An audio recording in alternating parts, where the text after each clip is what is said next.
안녕하세요. 김동섭입니다. 5월 4일 아침 시작하도록 하겠습니다. 오늘 새벽에 끝난 미국 시장은 상승과 하락을 반복하다 결국 상승으로 마감을 했는데요. 상승폭은 그렇게 크지 않은 모습이었습니다. 시장에서는 낙폭 과대에 따른 저가 매수세 유입에 의해 반등했다, 이런 얘기도 있는데요. 기술적으로는 추세 변화에는 영향이 없었던 것으로 판단이 서고 있습니다.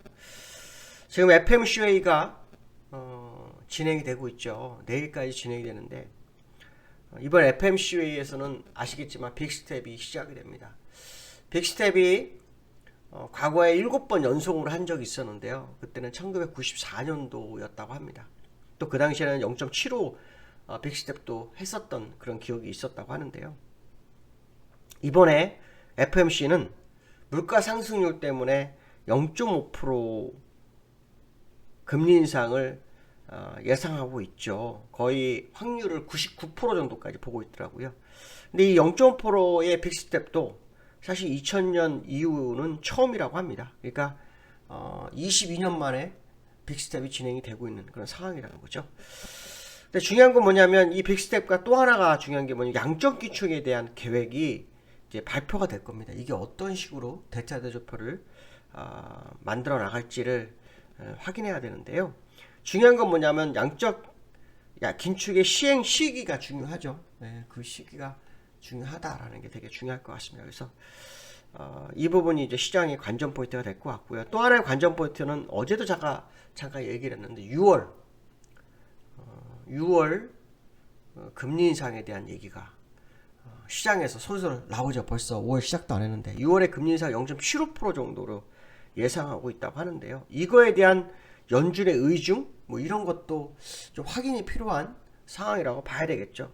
특히 연방기금 선물 시장에서는 6월 회의 때 0.75% 금리 인상 가능성이 어제 90%였대요. 근데 오늘은 95%를 사무하고 있어서 일단 금리 인상 속도가 굉장히 가속화될 거다라는 생각을 해봐야 되겠죠. 그래서 이 부분이 이번 시장의 아주 중요한 관전 포인트가 될 거다, 이렇게 보시면 될 것 같고요. 10년물 국채금리가 3%대를 유지하네요. 3%대 유지하는데 2년물하고 10년물이 지금 역전 상태가 아니에요. 그렇죠? 제가 좀 숫자를 뭔가 착각하고 잘못 봤는데 지금 상황으로는 3%대 전후의 움직임이 시장에 상당히 좀 중요한 것 같습니다. 그래서 이 3%대의 모습이 어떤 식으로든 해결이 돼야 되겠죠. 더 올라가거나 단기금리가 더 올라가는 상황이 발생하면 좀 시장에는 좀 위험할 수 있다고 봐야 되겠죠. 독일에서도 10년물 국채 금리가요 2015년 이후로 처음으로 1%대를 넘어섰다고 하네요. 글로벌 긴축 우려가 점점 커지고 있는 그런 상황이다, 이렇게 보시면 될 것 같고, 미국 시장에서는 기업 실적이 좀 있었어요. 화이자 같은 경우에는 실적 예상치 웃돌았다고 하죠. 그런데 상승률은 매우 제한된다. 그러니까 실적이 시장의 방향을 굉장히 안 하고 있는 그런 상황이다, 이렇게 보시면 될 것 같은데요. 그 세계은행에서 시장에 대해서 이런 얘기를 하고 있습니다. 경기 침체, 그러니까 스태그플레이션에 대해서 지금 진행이 되고 있다. 그러니까 진입했다, 아니다. 그런 얘기를 좀 하고 있는 것 같아요. 근데 이제 이거 굉장히 중요할 것 같아요. 그러니까 안 온다, 이미 진입했다. 스태그플레이션은 제일 우려하는 상황 중에 하나죠. 근데 이 스태그플레이션 아시겠지만 고물가 저성장이잖아요. 일단 물가는 됐죠. 물가는 고물가가 진행이 되고 있어요. 이제 저성장인데 물가가 올라가게 되면 이제 원자재 가격이 올라가기 때문에 사실은 기업의 생산이 줄어들고 소비도 줄어드니까 저성장이 될 확률이 높아요. 그건 맞을 것 같아요. 그래서 저는 개인적으로 스태그플레이션이 진입을 했을 확률이 높다고 보는데 시장에서는 여전히 그거에 대해서 서로 방향이 다른 의견이 좀 있는 것 같아요. 근데 이제 지금 연준이 금리 인상하는 인플레이션잖아요. 그러니까 물가는 와 있다라는 것만큼은 우리가 봐야 될 것 같고, 앞으로 경기마저도 둔화되는지 안 되는지를 확인해야 되겠죠. 경기 둔화 가능성이 만약 제기되기 시작한다면 시장은 새로운 국면으로 진입할 수 있다는 것도 한 번쯤 생각해봐야 되지 않을까, 이렇게 말씀드리고 싶고요. 미국장은 0.22%, 씩 올랐네요. 그죠? 차트를 보시면 다우죠. 다우 차트를 보시면 아래꼴이 생기고 다시 여기서 또 쌍합니다. 5일선은 뭐 회복 못했고요. 장중한 때는 뭐 0.4% 하락했다가 0.85% 상승했다가 막 이런 모습도 있었던 상황이다라고 보시면 될 것 같고, 나스닥 지수는 양봉이 나왔죠.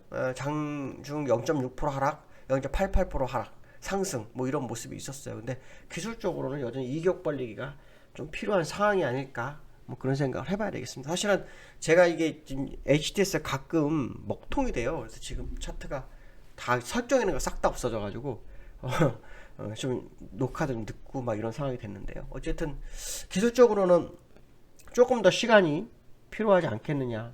저는 미국의 금리 인상이 시장에 반영이 안 됐다고 보는데, 미국 시장에서는 반영이 상당히 됐다고 생각하는 그런 어떤 그 논리도 좀 있습니다. 근데 저는 반영이 전혀 안 됐다고 보거든요. 그래서 오늘 오늘 FMC 회의에서 금리 인상 후 어떤 모습이 나오는지를 봐야겠죠. 근데 저는 선반영 됐다고 하기에는 미국 시장이 많이 빠지지 않았다라고 생각을 합니다.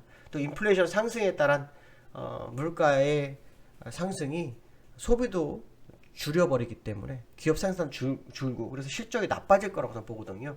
그렇다면 실제로 지금 금리 인상은 아직 반영이 되지 않은 것으로 봐야 되는데, 시장은 좀 다른 의견도 있다라는 것을 한번 보시면 좋을 것 같고요.